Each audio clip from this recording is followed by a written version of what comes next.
Victor Perton here to welcome you to the Centre for Optimism, Dementia Australia Optimism Cafe. Coronavirus, Dementia and Optimism.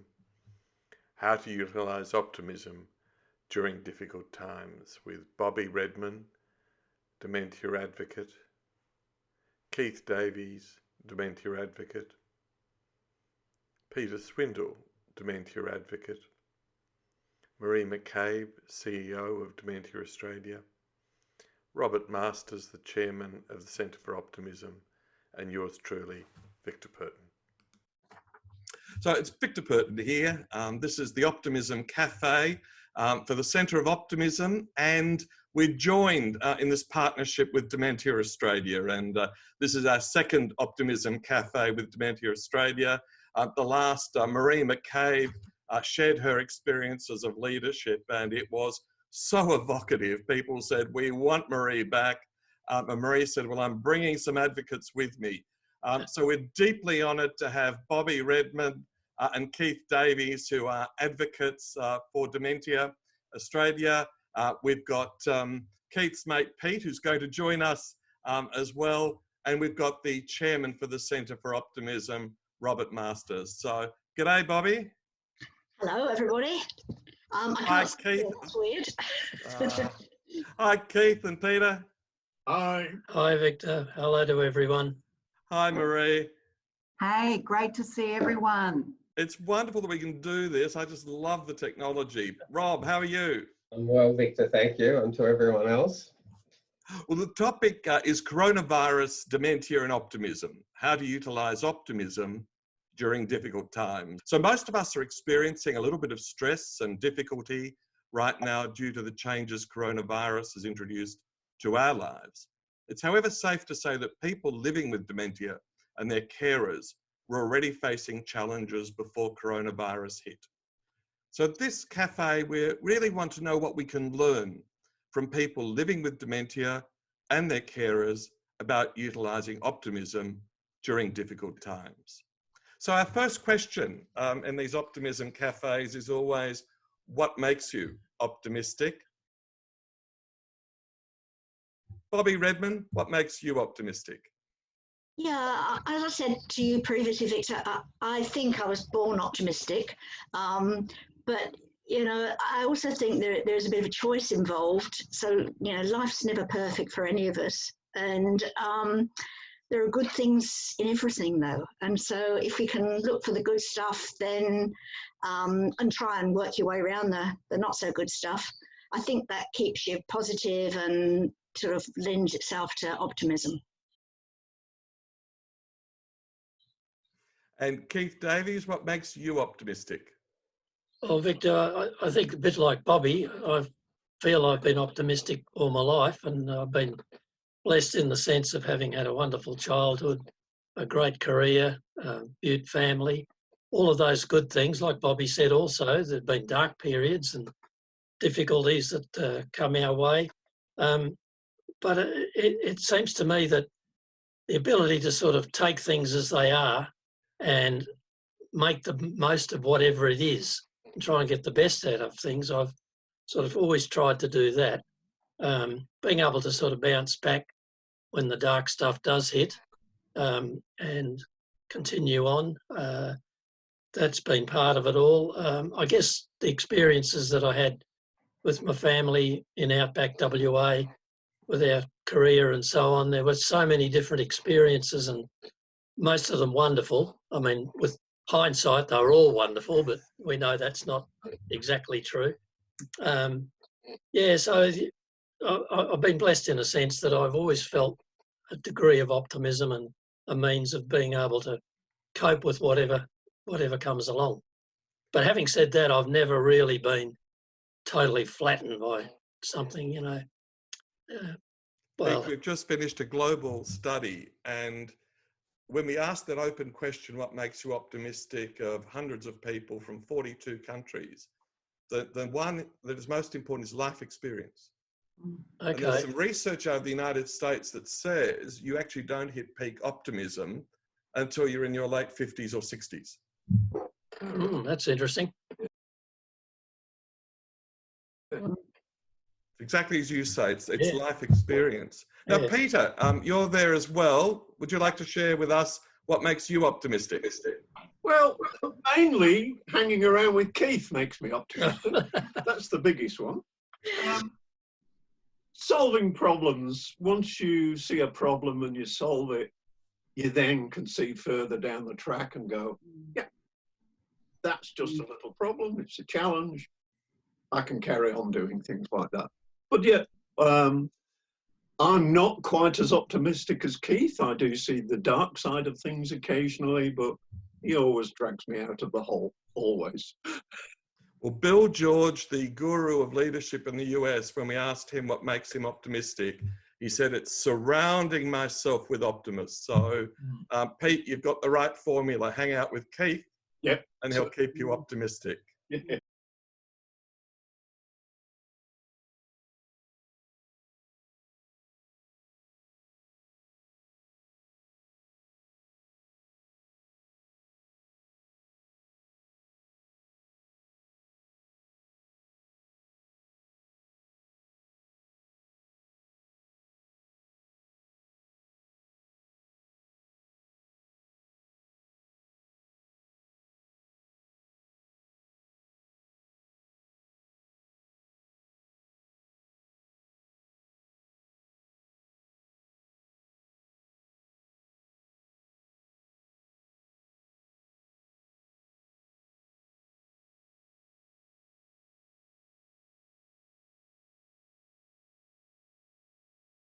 Robert Masters, the chairman of the Centre for Optimism, you must have an answer for us. What makes you optimistic? I am an optimist, but I think that what I am finding now more than any other time is the willingness of Australians in particular to take on issues and to see them through. I think the majority of people are optimistic underneath it all, but it's coming to the fore now, and they want to see an outcome, and they want to see a better Australia. So that makes me very optimistic. So, Bobby, as we opened with, you know, there's a lot of people having trouble online last night with people from Italy and Spain and the like. So there's countries that are feeling it a lot worse than we are in Australia. But how are you getting through the pandemic? You know, the overflow of bad news on television. So for you, what makes you optimistic and keeps you optimistic through the pandemic? I mean, I don't watch news, so that helps me. I just find that getting inundated with the constant bad news that they love to show just gets me down. So I haven't watched the news for years. So I'm not very current on anything, I'm afraid. And the news I get off Facebook or bits and pieces that people say to me, and I go, oh, really? Yeah, I'm anti-news. But you know, I think. Yes, this has been a challenging time for people. There's no question. I mean, we can't sort of say it hasn't.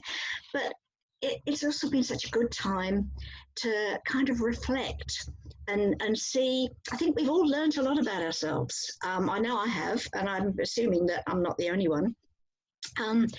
You know, sometimes life's so busy, we're rushing around trying to do what we've got to do, and we don't have time to sort of say, you know, can we be doing this differently? Do we need to be knocking ourselves out in the way we're doing it?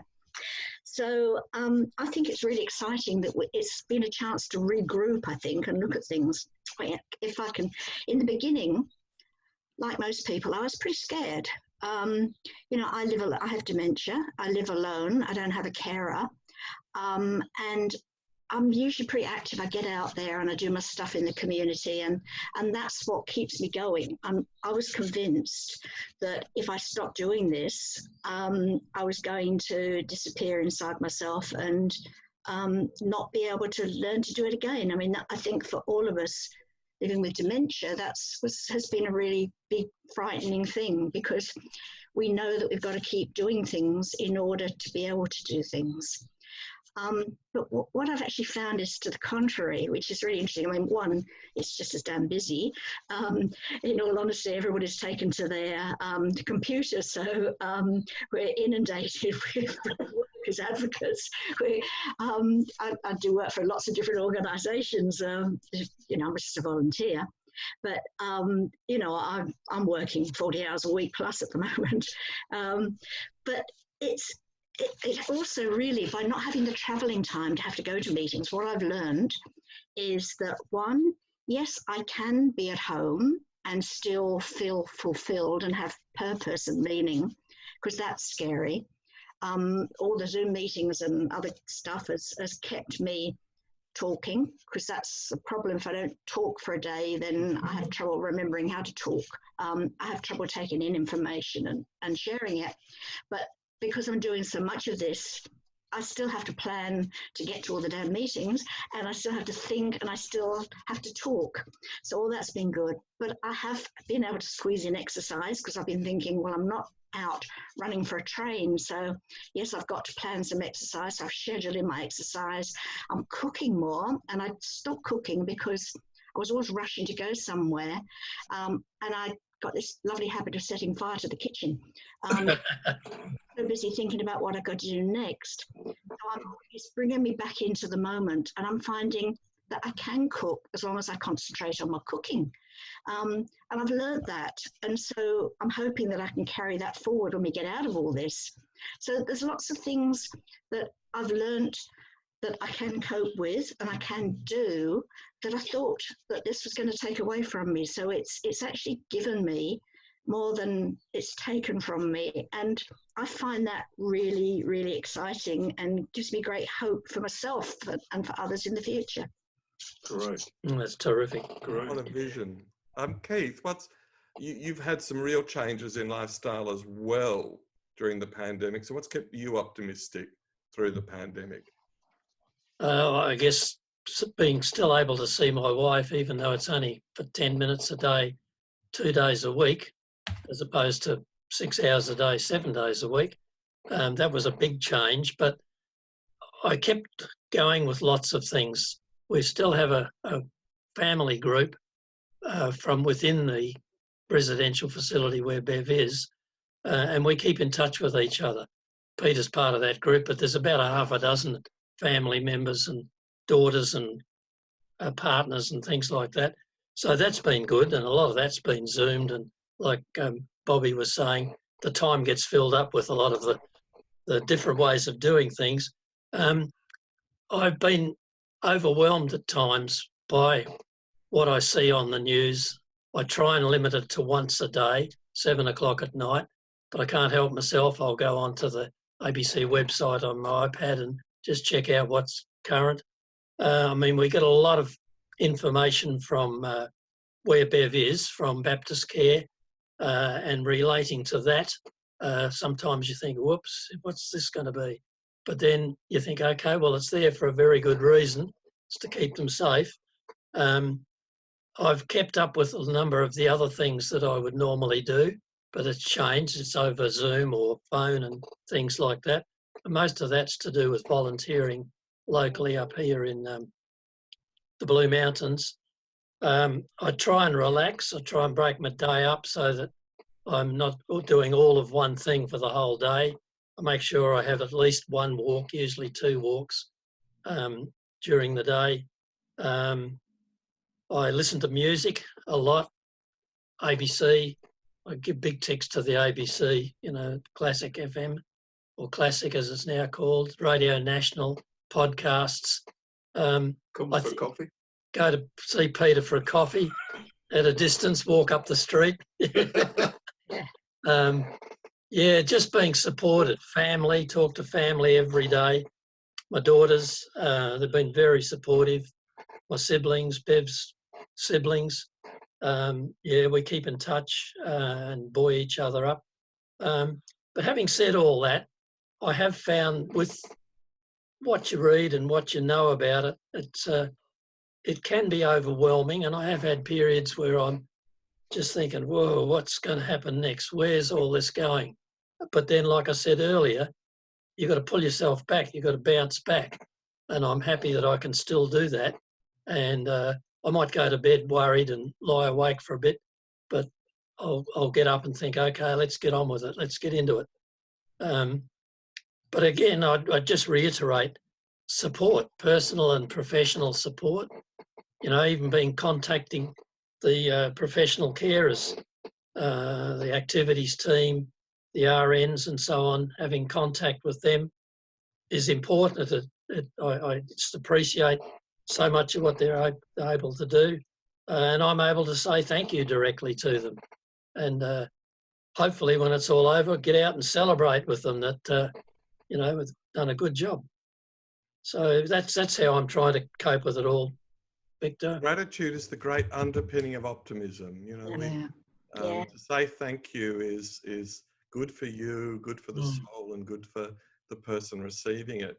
Now, Maree, you know, you're at the pointy end, keeping your staff optimistic, the carers, all of your members, and then obviously your own family and the like. So what have you done to keep yourself optimistic through the pandemic? Victor, what I find is the more my attention is out there, the more optimistic I am. When I start to go into my own head, it's just not a good place to be. And I find there's no cheese down that tunnel, right? When I'm outward looking and outward focused, it's great.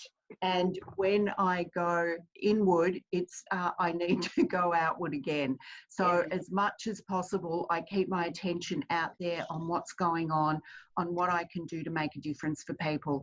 And that's the thing that makes the biggest difference. And I know that is, you know, that's what Dementia Australia is about. It's what our staff are committed to, and that's what we talk about. We have regular meetings. I have regular meetings with my managers and regular meetings with their teams and staff meetings and with our consumers. And that's what works, is to be in the world of others and looking from what can I do right now that will make a difference. And I know that that's where everybody is looking. And, you know, we have amazing people like Bobby and Keith and Peter that are, you know, provide advice to us as an organisation, that work with us to inform our decision making around what's best for people living with dementia, their families and their carers. And that's what makes the difference, is to keep my attention outward on what I can do. Good. Busy people. So Rob Masters, what have you done to keep yourself optimistic through the pandemic? Well, continuing to work, I think, and I must admit, given my background in communication, I am a consumer of watching the news, and but I am, according to my wife, a commentator on the news. So that's always a destructive element to my watching, because I'm always criticising journalists and the way they approach a number of things these days. And a bit like what Maree was saying, was that there is a need from a media communication perspective to take on a different slant. It should not all be negatively based, and just listening to what Bobby and Keith are doing, but also what you're doing, Maree. They are optimistic. They are good messages to give to the broader community. And I think if the media started to refocus a little bit on some of the good news, I think you'd get a lot more engagement, a lot more positivity in the community. Being an optimist at heart, I'm always trying to look for the good side into how we can change society. So that's the important part: changing society, make it a better society, and a more optimistic society. That's what we need today, and especially for the young children. You know, it's all right, we've lived through a number of experiences, but we've still got a long way to go, and we need to remain optimistic, but we need to paint a path there for the younger people to have optimism in their lives. So Bobby, you professionally, you're a psychologist. As you've said, you keep working and talking to keep yourself going. So what makes you optimistic as someone living with dementia? When you're first diagnosed, it's the end of the world. I mean, it's certainly the end of the world as you know it. And I don't think anybody would tell you differently. With receiving the diagnosis, your immediate thought, it goes, oh my goodness, you know, this is it. But I think that's a natural response to bad news. And it's kind of how you deal with that once you're through the grief. And once I started to sort of come out of the grieving period, it was kind of, okay, well, yeah, there's all these things that I fear and things that are slipping, but, you know, there's still lots of things that I can do, you know, so what am I going to do to be able to work with this? So and kind of that fired my passion, because I, you know, tend to be a bit over passionate about things, if you can be over passionate, but that's my thing. You know, I get into it and there's no stopping me. And I realised that there was an awful lot of lack of knowledge, but also wrong knowledge out there about dementia. People assume that a person with dementia is at late stage, and you know, there are lots of different stages, and dementia in early stages is just as challenging. No, I can't say it's just as challenging, but it has its challenges, and it's, you know, you're experiencing these things and knowing you're experiencing it, which is different to when, I guess, you know, you stop being quite so aware. So, but anyway, I kind of decided I'd get out there and I'd educate people, and, you know, people are surprised when I say I have dementia, because they say, oh, but yeah, no, but you don't have dementia, not real dementia. And I say, well, yeah, actually, it's too real. And yes, I do have dementia. And this is not just, this is the general community, but also the medical profession and carers. Lots of people don't get it. So my job, my task in life, is to get out there and tell as many people as possible that, yes, I have dementia, and it's, you know, I can live with it. And talk about it, and hopefully give people who are newly diagnosed, because I do a lot of support work too, that kind of hope that, yeah, okay, this isn't the end, and I can move into the next chapter. It's the start of a new chapter, not the end of the book. So, same with research. I get involved with a lot of research, and researchers are learning that they can actually work with us, not look at us through microscopes or you know, or keep their distance and send you a survey and think that that's including you. They're really talking to us and working things out. So it's I feel the change is starting, and that gives me great hope for the future, because our researchers are our future. And once they see us as human beings that can help to make things better for the future, then it will get better. You know, it has to get better. So, yeah, you know, I'm optimistic. Brilliant. And if we can amplify your message, I mean, that is so inspiring, Bobby. You are an inspiration.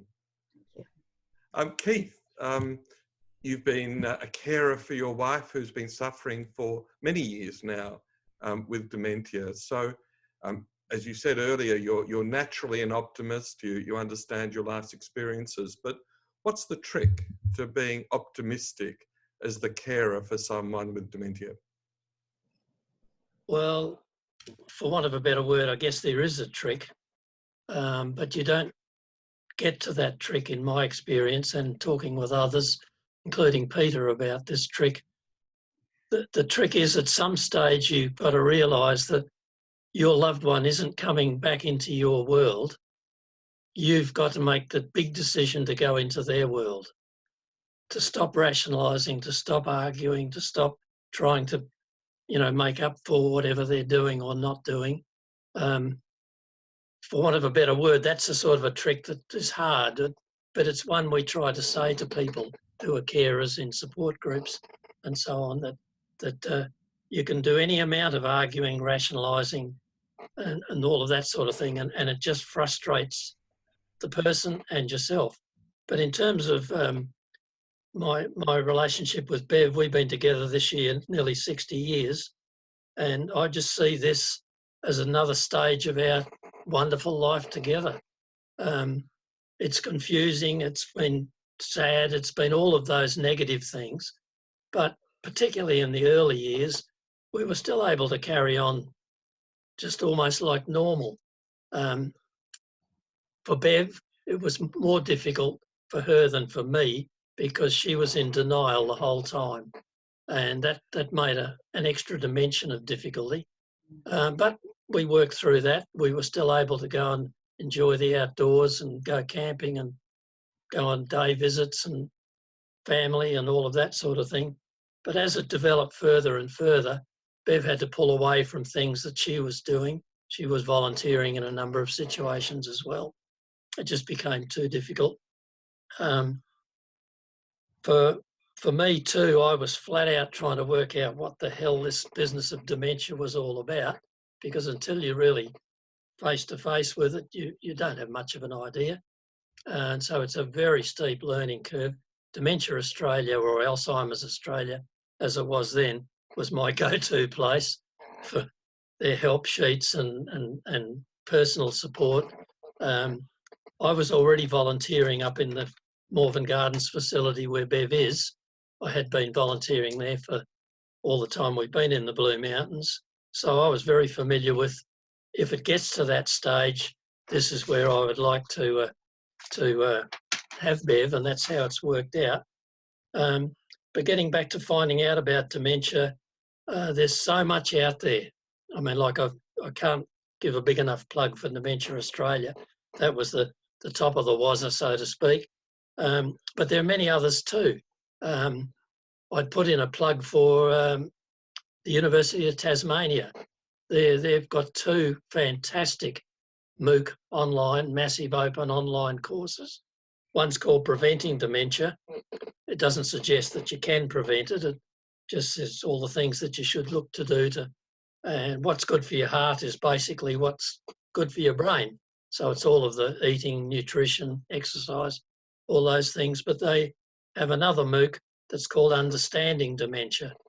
And it's fantastic. I mean, it's available all over the world. I think at last count, there's been about 300,000 people who have accessed the MOOC.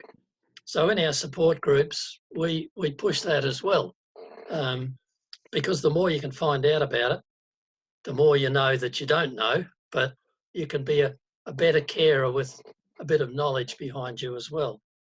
That's how I see it anyway. It's about teamwork. You've got to open up and be prepared to go outside yourself. And I mean, immediate family is a real boon initially and always through. But there are professional supports out there that and groups that if you can allow yourself to become part of that, you learn a lot more, and I suppose, dare I say it, you can offer a lot more too. So being open and out and about with it, try and still celebrate things. Like when I'm with Bev, dance, music, you know, all the activities, bit of fun in the garden, nature, walks, that sort of thing. Celebration's a big part of it still, even though your gut might say to you, what's there to celebrate? You know, but there's a lot to celebrate with dementia. It might be silly to say, but for me, it's real. You've got to still do that. I think between you and Bobby, that's been a MOOC on its own. We'll be putting this online for people, and I'm sure it will inspire many. So Rob, you were going to ask Maree, such a big rap from Keith for the work of Dementia Australia. I think, Rob, you wanted to focus in on some leadership questions. Yes, I did, Victor. I mean, Maree, with the centre, we've got a principle of what optimism is about, and it's about infectious optimism, but it's also realistic optimism. And I think both Keith and Bobby have outlined that. But from a leadership point of view, where do you see your focus, and how do you see the organisation itself dealing with the likes of Keith and Bobby and their needs and the research that's required into this whole sector that is affecting so many people in the world, but also in Australia? It's a great question, Robert. Well, so look, so my attention is on how inspiring and extraordinary Bobby, Keith, Peter, all of our clients that live with dementia are, and that is just there for me as a presence, and it is an honour to have the privilege to work together to make a difference in the world, and that my attention lives there. And I'm very good mostly at compartmentalizing and not getting distracted. Occasionally it doesn't work so well, but for the most part, it's something that it's a skill that I've developed over many years and, you know, many situations that I've been in. But I think that is the focus, is where can we make a difference? How can we together make a difference? And my dad had dementia, and Dad had dementia with Lewy bodies, so I have a very personal experience of this and a high level of compassion for what that means for people who live with dementia, and my experience as a family and a carer for my dad, and you know, and supporting my mother. So they're experiences that I was very fortunate to have, I was blessed to have, and it adds a dimension to my role as a leader in this industry. And it is a grace, I think, a grace that I've been given to have had that and to be able to bring it to my work.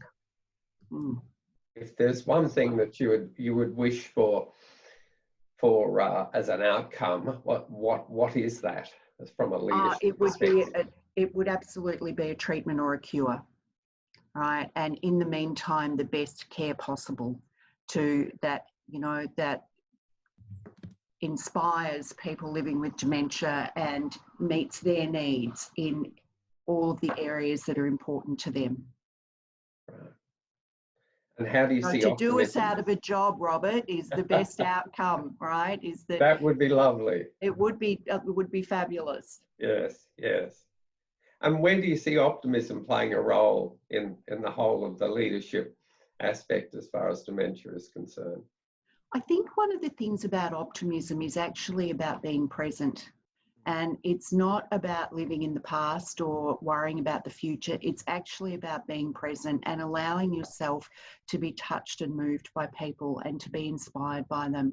And that's what I think, that's where I think optimism plays a role in leadership. And and it's about being authentic. As a leader, you don't know the answers all of the time. It's not possible to know. And, you know, sometimes the best outcomes are not in what you know, they're actually in what you're willing to explore and what you're willing to consider as possible. Yeah. I think that word authentic is creeping into so many leadership questions today, and I think it's becoming one of the principles of leadership that there are so many questions. It's a matter of extending out and getting answers which you don't know, but you're willing to acknowledge that and to bring other people in to assist you. And I think that's where the respect is being earned by a lot of leaders today. So it's a new element to leadership, but I think it's the most important element. So thank you for that. And if I could just say my thanks to Victor and to you, Robert, for the work that you do, that you bring the distinction of optimism to life, and that you particularly bring it to life at a time like this. And thank you for the extraordinary difference that you both make. Well, thank you very much for that. Generous. You are too generous. A half hour has come, so I'm deeply grateful to you. It's been fantastic. Bobby, Keith, Peter, Maree, you are an inspiration to us, and if we can amplify your voice globally, we want to do that. So before we conclude, is there anything Bobby or Keith or Peter you want to share with our audience before we close this cafe? Can I just quickly say, and I'll talk as quick as I can, I know that people out there with dementia will look at me and say, well, it's okay for you, you're at home, you can still do stuff. You know, we're all at different stages and everything appears to be fine. But as Robert said, realism is important. And as well as being an optimist, I am a realist. And I know as a psychologist, as a person living around people with dementia, where my pathway is. There is a future, predictable future, which isn't, it could be seen as not such a positive thing. And how I deal with that is, one, staying in the moment, but two, putting things in place. I'm a control freak, putting things in place that I know is going to help me be happier in that stage. So I spend my time, a lot of time now, putting things in place to make sure that people know what makes me happy, to be able to give me the support that I want, because people are getting better educated about it. And lots of little things that I know, my music and my comfort things that I want around me. So making sure, and that brings me hope that, when the time comes that I'm not able to speak out and tell people, that I will still be able to remain happy and enjoy life. And that's really important, and that keeps me optimistic. Brilliant. Keith and Peter, anything you'd like to say to the audience before we wind up? Victor, just in terms of aged care facilities and all the negativity that the media throws up, and understandably under these circumstances in particular, but I've said a number of times, and I still believe strongly in it too, that I just wish for all those people who are in care, particularly those with dementia, and that's the big percentage of them in aged care facilities, I just wish they had the same sort of care that my wife Bev gets in the facility where she is. It is quite marvellous up there what they do, and I would wish that would be the same. But deep down, I know, despite all the negativity, there are many, many aged care facilities that are doing a wonderful job.